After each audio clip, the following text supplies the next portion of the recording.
আসসালামু আলাইকুম। ওই যে দেখতে পাচ্ছেন ওগুলো হচ্ছে অস্ট্রেলিয়ান ঘুঘু। আমার বাবলু একসময় খুব পাখির পাগল ছিল, পাখি পালতো। সে অস্ট্রেলিয়ান ঘুঘু পালতো, দেশি পাখি পালতো।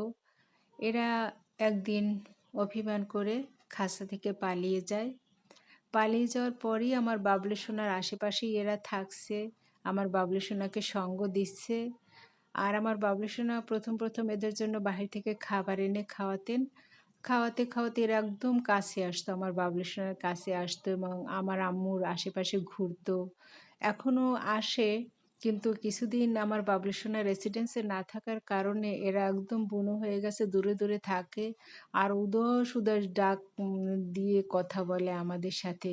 এখন আমি খুব বিরক্ত হই, আমার বাবলু সোনা খুব রাগ করে, বলে তুমি কথা বললে কি কেউ বিরক্তি হলে তোমার কষ্ট হতো না? কিন্তু এরা উদাস মনে খালি ডাকাডাকি করে। দেখেন কি বেইমান পাখি, কত আদর যত্ন করতো, খাওয়াতো, কিন্তু তারা সেই বনের পাখি বনে চলে গেল। ভীষণ খারাপ পাখি।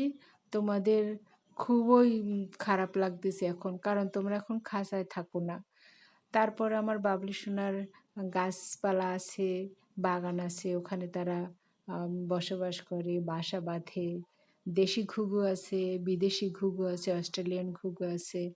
সবাই আমার বাবলু সোনার জন্য দোয়া করবেন, আপনারা ভালো থাকবেন।